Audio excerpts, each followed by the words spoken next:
지난주에 우리는 예수님께서 사역하시는 장면, 사역을 시작하시는 장면을 살펴봤습니다.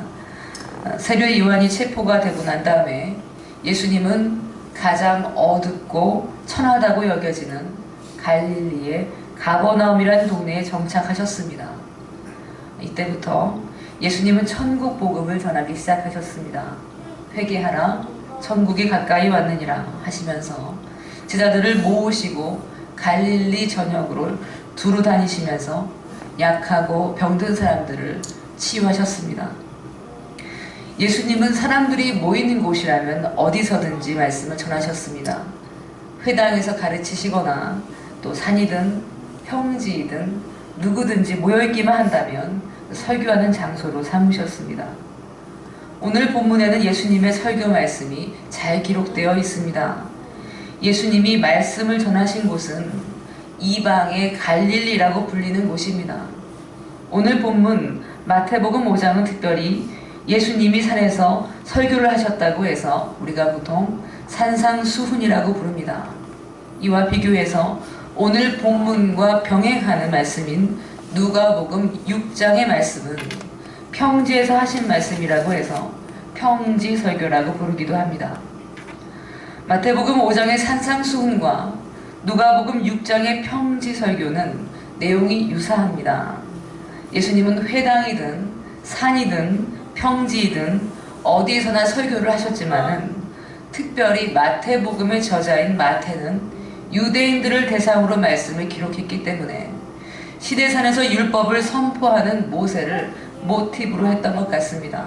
그래서 예수님이 설교하시는 장면도 특별히 산에서 설교하시는 모습으로 기록했습니다. 본문 1절을 읽겠습니다. 예수께서 무리를 보시고 산에 올라가 앉으시니 제자들이 나온지라.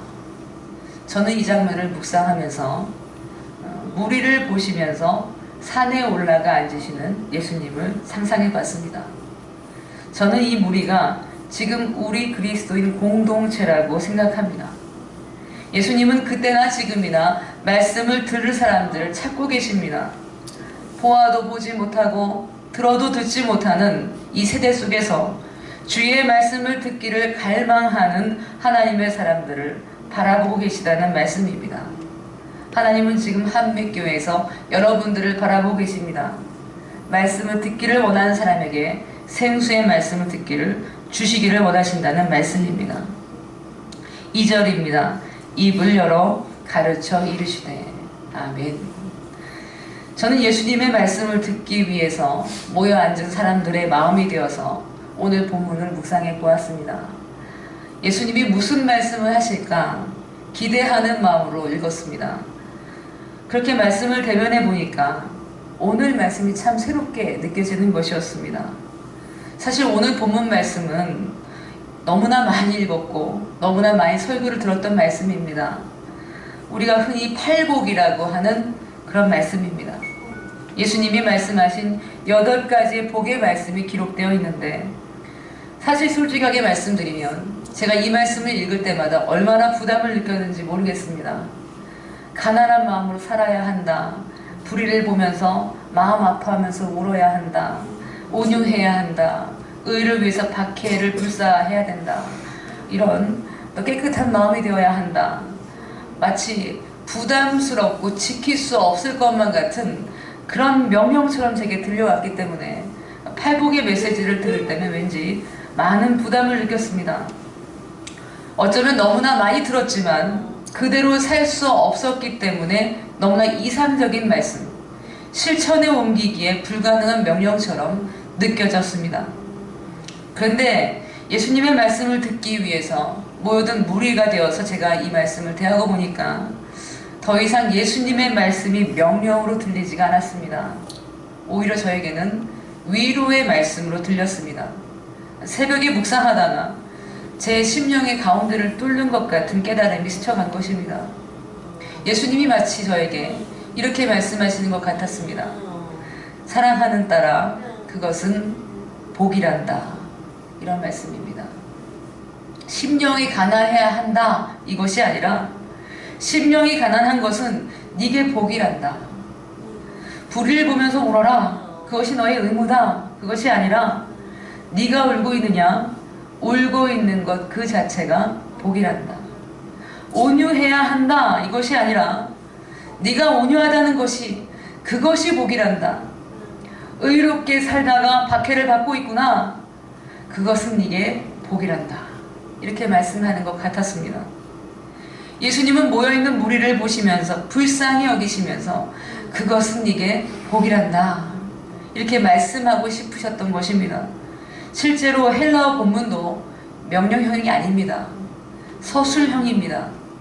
팔복의 메시지는 사실 예수님이 우리에게 요구하시는 것이 아니라 위로의 말씀인 것입니다. 해야 되는 것이 아니라 네가 처한 그 상태 그 자체가 복이다. 그러니까 너는 참 복이 있구나 라고 말씀해 주신 것입니다. 전 예수님께서 지금 우리를 보시면서 같은 말씀을 하신다고 믿습니다. 얘야 너는 지금 네가 겪고 있는 그 일이 참 복이란다. 지금 네가 겪고 있는 그 슬픔이 사실은 네게 복이란다. 너는 정말 복이 있는 사람이구나. 이렇게 말씀하신다는 것입니다. 예수님은 가장 먼저 3절에서 이렇게 말씀하셨습니다. 심령이 가난한 사람은 복이 있나니 천국이 그들의 것임이요. 아멘. 사실 오늘 본문 말씀을 하나하나 다 우리가 해석할 수도 있겠지만 대표하는 것이 저는 3절이라고 생각합니다. 가난한 사람들, 가난하기 때문에 애통하는 것이고 가난하기 때문에 박해를 받습니다. 멸시를 받습니다. 가난과 함께 어울려서 다 생각할 수 있는 구절이기 때문에 산상보호는 전체적으로 살펴보는 방식으로 오늘은 말씀을 전하려고 합니다. 심령이 가난한 사람이 복이 있다. 오늘 본문은 말씀하지만 누가복음에서는 과감하게도 심령이란 말 자체를 뺐습니다. 누가복음 6장 20절엔 이렇게 말씀합니다. 예수께서 눈을 들어 제자들을 보시고 이르시되 너희 가난한 자는 복이 있나니 하나님의 나라가 너희 것임이요. 아멘. 마음이 가난한 것뿐 아니라 실제로 가난한 것, 그것은 복이다. 이렇게 말씀하신 것입니다. 저는 이 말씀을 듣고 거기 모여있는 무리가 어떤 반응을 보였을지 짐작이 되는 것 같습니다. 아마 충격적이었을 것입니다. 유대인들에게 있어서 부자란 하나님의 복을 받은 사람으로 여겨졌습니다. 하나님의 복 때문에 부자가 됐다고 생각했기 때문입니다. 그래서 가난하다는 것은 저주를 받은 것이고 가난하다는 것은 하나님의 복을 받지 못한 것으로 여겨졌습니다. 그러니 가난한 사람이 복이 있다는 예수님의 말씀이 얼마나 충격적이었겠습니까? 사랑하는 여러분, 여러분은 왜 가난이 복이라고 생각하십니까? 가난이 복인 것을 믿으십니까? 잘 받아들여지지 않으시지요? 저희도 마찬가지인데 그 시대 사람들은 얼마나 당황스럽고 충격적인 말씀이었겠습니까? 그런데 예수님은 가난을 복이라고 말씀하십니다. 왜 그렇습니까? 천국이 가난한 사람들의 것이라고 말씀하셨기 때문입니다. 하나님의 나라를 소유하는 사람들은 가난한 사람들이다. 이렇게 말씀하셨습니다. 하나님의 나라가 무엇입니까? 하나님의 다스림, 하나님의 통치가 구현되는 나라입니다. 하나님의 다스림을 인식하고 복종하는 사람들이 하나님의 나라입니다. 가난한 사람은 하나님이 나를 다스린다는 것을 깨닫습니다. 모든 물질이 하나님께 달려있음을 깨닫습니다. 부자인 사람들은 자신이 잘했기 때문에 부자가 된 줄 압니다. 하나님의 다스림을 인정할 필요도 없고 인정할 마음도 없습니다. 그러나 가난한 사람은 물질이 하나님께 달려있다는 것을 압니다. 가난한 중에도 먹여주시는 하나님의 손길을 느낍니다. 하나님의 도우심이 무엇인 줄을 압니다. 하나님의 다스림을 깨닫는 것, 그것이 이미 하나님의 나라를 소유한 것입니다. 로마서 14장 17절에 이렇게 말씀합니다. 하나님의 나라는 먹는 것과 마시는 것이 아니요 오직 성령 안에 있는 의와 평강과 희락이니라. 아멘. 가난한 사람은 먹고 마시는 것이 아니라 성령 안에서 의와 평강과 희락을 누립니다. 하나님이 함께 하시면 어떤 일이 일어났는지를 너무나 명확하게 압니다. 자신이 부족하기 때문에 하나님이 하시는 일은 더 크고 놀랍게 다가옵니다. 깨달아집니다. 느껴집니다. 그래서 복이라는 말씀입니다. 복이 있나니, 이 말의 주어가 하나님입니다. 신적 수동태라고 합니다. 복의 주체가 하나님이라는 말입니다. 가난한 사람이 복이 있는 것은 그 복의 주체가 하나님이신 것을 깨닫기 때문입니다. 하나님 나라에 내가 속해 있음을 이미 압니다. 죽어서 영생하는 것을 아는 것뿐 아니라 이 땅에서 이미 하나님의 나라에 속해서 살아갑니다. 가난한 사람들은 하나님으로 부유한 사람들입니다. 하나님의 나라의 그 아름다움, 의와 평강과 희락을 이 땅에서 맛보며 살아갑니다. 그러니 복이라는 말씀입니다. 그러나 부유한 사람들은 상대적으로 하나님의 나라를 소유하기가 어렵습니다. 그래서 누가복음에서는 아예 부자인 것을 화라고 기록합니다. 마태복음은 8가지 복에 대해서만 기록하고 있지만 누가복음은 4가지 복과 4가지 화를 함께 기록합니다. 그래서 사복, 사화 이렇게 얘기합니다. 누가복음에서는 6장 24절에서 이렇게 얘기합니다. 그러나 화 있을진저 너희 부유한 자여 너희는 너희의 위로를 이미 받았도다. 아멘. 부유한 사람들은 이미 위로를 받았기 때문에 하나님의 나라를 소유할 수 없다고 그렇게 말합니다. 이미 물질이 위로가 되었습니다. 사실 물질로 위로를 받는 사람들보다 더 불행한 사람들은 없습니다. 자신의 연약함을 깨닫기에는 너무나 많이 가졌습니다. 내 부족함을 알아야 은혜에 눈을 뜨는데 모든 것이 자신이 해낸 결과물과 같습니다. 결과물인 것 같습니다.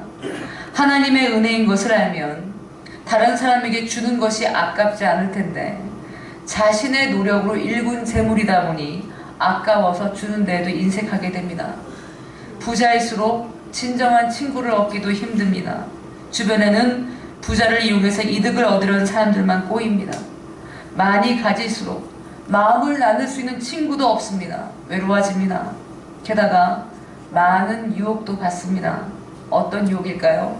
하나님과 재물을 겸하여 섬기고 싶은 유혹입니다. 재물을 하나님처럼 믿고 따르고 있다는 것도 깨닫지 못합니다. 재물이 손에 쥐어져 있는 동안은 안심이 됩니다. 그래서 더 모읍니다. 물질이 있을수록 달콤하고 물질이 있을수록 이 땅에서 떵떵거리며 살게 된다는 것을 익히 알고 누려왔기 때문에 포기할 수가 없습니다. 그러니 무슨 복이 되겠습니까? 하나님의 나라가 의와 평강과 희락을 누린다는 것은 이분들에게는 오히려 하늘의 별이 될 것입니다. 그래서 하나님은 부자에 대해서 이렇게 말씀합니다. 요한계시록 3장 17절 이렇게 말씀합니다. 내가 말하기를 나는 부자라 부유하여 부족한 것이 없다 하나 내 곤고한 것과 가련한 것과 가난한 것과 눈먼 것과 벌거벗은 것을 알지 못하는도다. 아멘. 하나님이 부자에게 대한 평가는 야박하십니다. 네가 가난한 것, 눈먼 것, 벌거벗은 것을 알지 못한다. 이렇게 말씀합니다. 그러나 가난하지만 여호와로 부유한 사람들에 대해서 뭐라고 말씀하시냐면 시편 23편 1절에 이렇게 말씀합니다. 여호와는 나의 목자시니 내게 부족함이 없으리로다. 아멘. 사랑하는 여러분, 이 말씀은 누가 기록했습니까? 다윗이 기록했습니다. 다윗은 목자이고 목자가 돌보는 것은 양입니다.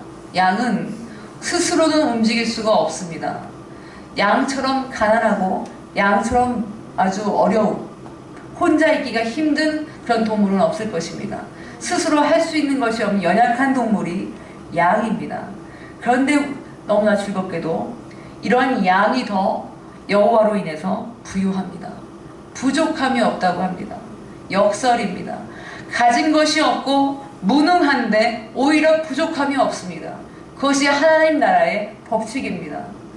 빈잔일수록 더 많은 것을 채워집니다. 비어있을수록 생수로 더 채워집니다. 그렇지만 잔이 다른 것으로 채워져 있으면 하나님의 은혜를 누릴 수가 없습니다. 사랑하는 여러분, 물론 하나님을 경외하는 부자들도 있을 것입니다. 또 가난하지만 더 완악해지고 악해져서 하나님을 멀리하는 사람들도 있을 것입니다. 그러나 중요한 것은 우리 믿는 사람들에게 있어서 가난은 복이라는 사실입니다. 가난을 통해서 하나님의 위로를 받기 때문입니다. 그럼 가난하지 않으면 복을 누릴 수 없다는 말일까요? 그것은 아닙니다.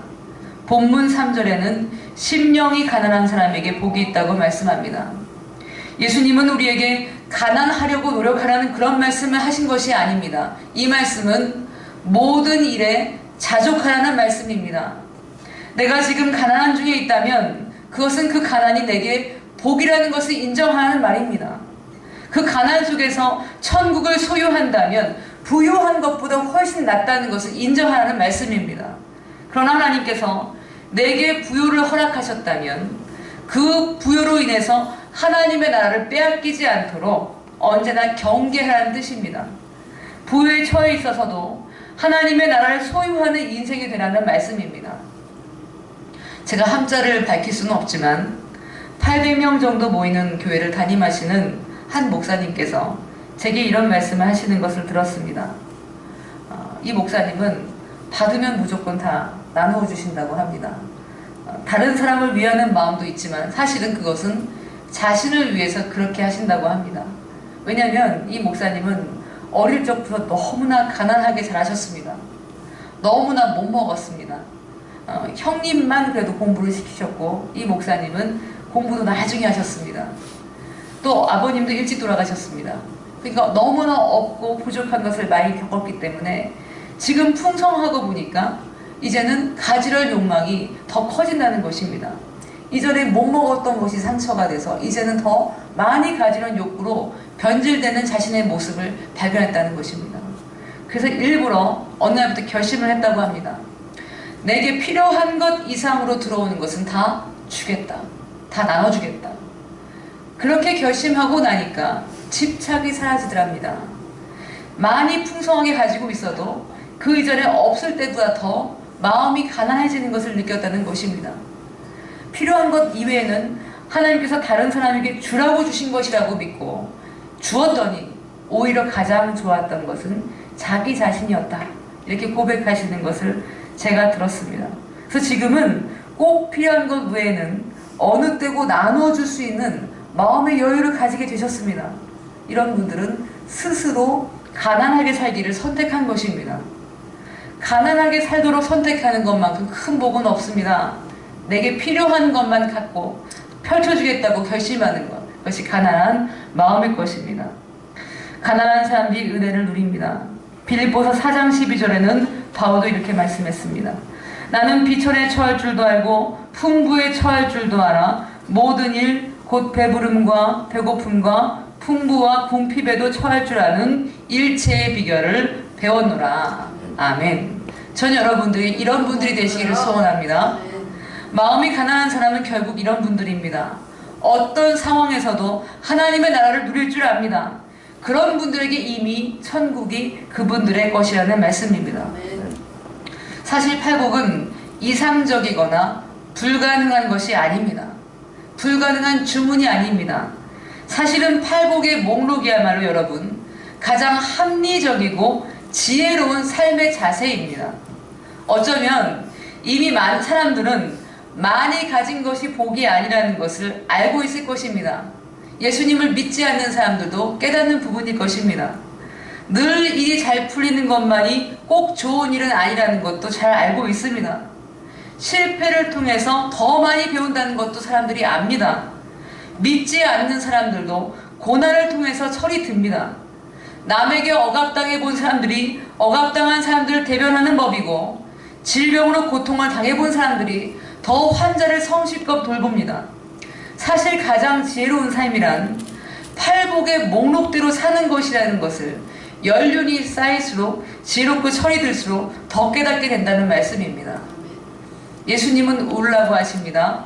고통스럽고 힘이 들 때 그때는 울 때라고 그때는 하나님의 위로를 받게 될 것이라고 말씀합니다. 4절입니다.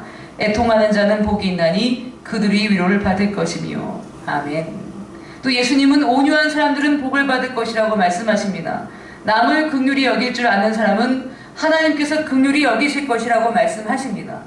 화평하게 하는 사람들은 하나님의 나라의 아들과 딸로 인정을 받게 될 것이라고 말씀하십니다.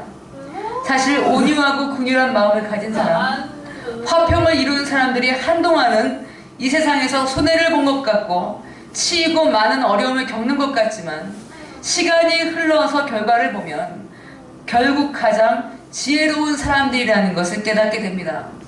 이들로 인해서 주변이 따뜻해지고 이들로 인해서 예수님을 영접하는 사람들이 생긴다는 말씀입니다. 이들로 인해서 하나님의 나라는 이 땅 가운데 확장됩니다. 사랑하는 여러분, 주문하겠습니다. 팔복은 이상적이거나 상징적인 말, 어려운 말이 아닙니다. 예수님 말씀 그대로 단순하게 믿으십시오. 가난하다면 천국을 소유하고 있음을 믿으십시오. 하나님의 뜻과 다른 불의를 봤을 때 신앙인으로서 마땅히 슬퍼하십시오. 하나님의 위로를 받을 것입니다. 온유하며 땅의 기업을 받을 것을 믿으십시오. 의에 줄이고 목이 마르면 내가 배부르게 될 것이라고 믿으십시오. 긍휼히 여기면 하나님이 나를 긍휼히 여겨 주실 것이라는 걸 믿으십시오. 내가 마음이 청결하면 하나님을 보게 될 것이라고 믿으십시오. 화평하며 의를 위해서 박해를 받을 때 오히려 기뻐하십시오. 12절을 같이 읽어보겠습니다. 괜찮으시면 12절을 같이 한번 읽어보겠습니다. 기뻐하고 즐거워하라. 하늘에서 너희의 상이 큼이라. 너희 전에 있던 선지자들도 이같이 박해하였느니라. 아멘. 누가복음에서도 똑같이 말씀했습니다. 누가복음 6장 23절을 제가 읽겠습니다. 그날에 기뻐하고 뛰놀라. 하늘에서 너희 상이 큼이라. 그들의 조상들이 선지자들에게 이와 같이 하였느니라. 아멘. 저는 오늘 본문 팔복의 말씀에서 예수님의 위로와 따뜻한 마음을 느낍니다. 그것은 복이란다. 내게 주어진 환경, 어려움과 고통, 때때로 주어지는 단비와 같은 기쁨, 그 모든 것이 그것이 복이란다 말씀하시는 주님의 음성을 듣습니다. 그것이 바로 내게 주는 은총이란다 말씀하시는 예수님의 음성에 아멘으로 화답하시길 바랍니다. 사랑하는 여러분, 어떤 상황에서든 하나님이 여러분을 다스리고 계심을 믿으십시오. 그것은 분명히 내게 은총입니다. 팔복의 복이 이미 우리 가운데 이루어지고 있음을 믿으십시오. 2017년 복된 새해 팔복의 은총으로 함께 하시기를 예수 그리스도의 이름으로 축원합니다. 기도하겠습니다.